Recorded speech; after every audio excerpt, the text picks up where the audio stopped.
അപ്പൊ തുടങ്ങാല്ലേ? അത് മക്കളും കൊച്ചന്മാരും കൂടെ അയക്കും.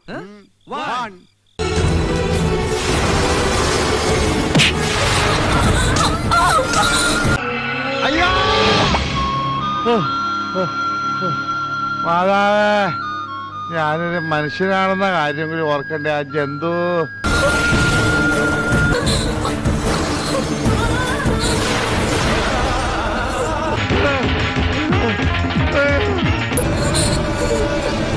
നീ അഭിനയിക്കാൻ പഠിച്ചവളാണെന്ന് എനിക്കറിയില്ലേ. എന്റെ 1,00,000 രൂപ മോഷ്ടിച്ചത് നീ തന്നെയാ. എന്റെ ഈ അന്ന സത്യം ഞാനങ്ങനെ ചെയ്തിട്ടില്ല. വെറുതെ കഴിഞ്ഞ ആഴ്ച നടന്ന കാര്യങ്ങൾ പറഞ്ഞ് എന്നെ നാറ്റിക്കരുത്. Subject history.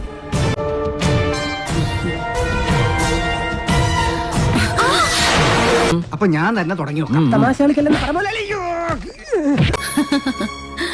ആ മുടിയുടെ ഹിസ്റ്ററി അറിയണമല്ലോ. വിഗ് ആണോ ഒറിജിനൽ ആണോന്ന്. ഇപ്പൊ കറക്റ്റ്. അല്ലെങ്കിൽ പിള്ളേച്ചൻ നുണ പറയുന്നതായിരിക്കും. ഇപ്പോഴത്തെ പെൺകുട്ടികളൊക്കെ ബ്യൂട്ടി പാർലറിന്റെ സന്തതികളാ. ഒരു റീ എൻട്രിക്ക് ശ്രമിക്കുമ്പോ ആരംഭത്തിൽ അപമാനം. നിങ്ങൾ ഏത് യുഗത്തിലാ ജീവിക്കുന്നത്? ഈശ്വരാ, പാവത്തുങ്ങൾക്ക് ഇങ്ങനെ സൗന്ദര്യം തരല്ലേ. അർജുനനി ഓഫീസ് എന്നുള്ള മന്ത്രം കുറച്ചാണ് മാറ്റിവെച്ച് അമൃത അമൃത എന്ന മന്ത്രം ഉരുവിടണം. എന്തോ കുത്തി പറയുന്ന പോലെ എനിക്ക് ഫീൽ ചെയ്യുന്നുണ്ട് കേട്ടോ. കുത്തിയില്ലല്ലോ, കുത്താൻ പോണല്ലേ ഉള്ളൂ. അപ്പോ അമൃതയെ പോലെ ഒരു സുന്ദരി കുട്ടി ജനിക്കും. സാറ് വിഷയത്തിൽ നിന്ന് തെന്നി മാറുന്നു.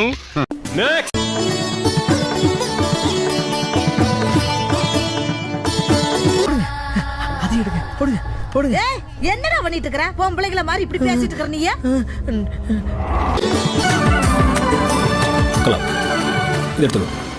എന്റെ ഖദീജന്റെ മേല് മുഴുവൻ പൊന്നുകൊണ്ട് മൂടിയിട്ട് ഒരു ദിവസം മുഴുവൻ പൊരയുടെ വാതിൽക്കല് ദാ ഇങ്ങനെ ഞാൻ നിർത്തും.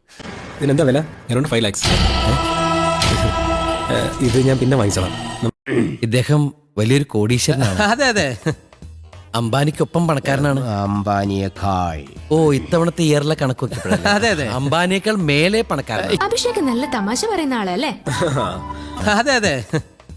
ആഹാരത്തിനകത്ത് ഉപ്പിടുന്നത് പോലെ ജീവിതത്തിൽ നർമ്മം കലർത്തണം എന്നുള്ളതാണ് എന്റെ പോളിസി. ആര് പറയുന്നു?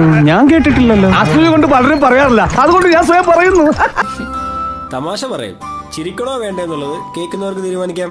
ഈ അറിവ് എവിടെ നിന്ന് കിട്ടി? പത്രത്തിൽ നിന്ന് അടിച്ചു മാറ്റിയതാ.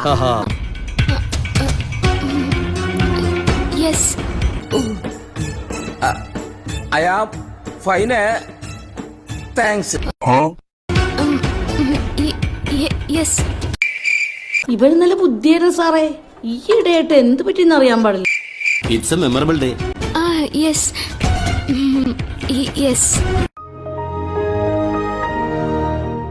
ഭയങ്കരമായ ആള്. വെറും ഭയങ്കരനല്ല, ഭയങ്കരമായ ആള്. ചായ സമാധാനമായിട്ട് ഉറങ്ങാനും സമ്മതിക്കില്ല.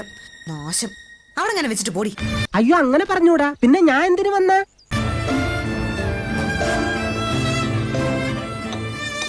വേഗം കുടിച്ചോട്ടോ, അല്ലെങ്കിൽ തണുത്തു പോവും.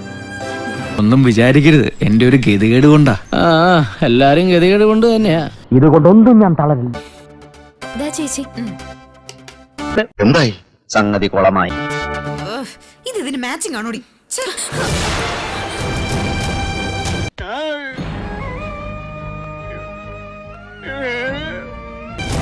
ആ വളയം എടുക്ക. ഇത് മാച്ചിങ് ആണോ? നിനക്കൊരു സെൻസ് ഇല്ലടി. നിനക്കെന്താടാ തലയ്ക്ക് ഓളുണ്ട്? പിന്നെ ഞാൻ എന്ത് ചെയ്യും? ഞാനും ഒരെണ്ണം തെറ്റിക്കെടുക്കാന്നാ തോന്നുന്നത്. അമൃതേ, വർഷയുടെ ടിഫിൻ ബോക്സ് എവിടെ? എടുത്തിട്ട് വരാം വല്യമ്മ.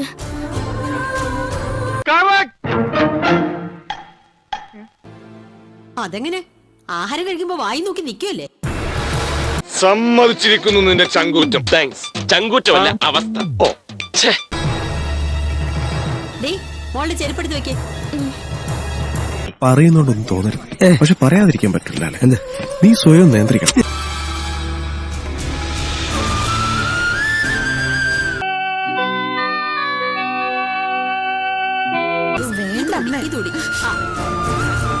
ഇതുവരെ കഴിഞ്ഞില്ലേടി? അല്ലെങ്കിലേ ലേറ്റാ. ഇതൊക്കെ നേരത്തെ കാലത്ത് ചെയ്തു വെച്ചാൽ എന്താടി നിനക്ക്?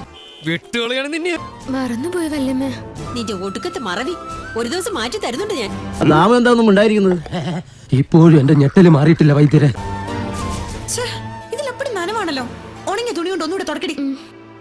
നിക്കടി, എവിടെ പോവാ? അത് പോരാ. അയ്യോ അത് മതി, ഞാൻ പേടിച്ച് തൂറിയതിന്റെ സർട്ടിഫിക്കറ്റും ഉണ്ട്. ഹാഫ് സാരി കൊണ്ട് തുടച്ചാ മതി. ആ ഒന്ന് ഷോക്കായി ഇല്ലടാ. ഷോക്കോ, ഞാനങ്ങോട്ട് ഇല്ലാണ്ടായി പോയി.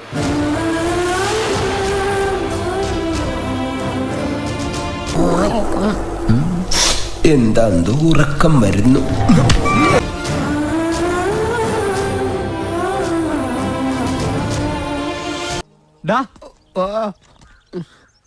ഇന്നിനി വയ്യ, നാളെ വന്നും ബാക്കി വാങ്ങിച്ചു.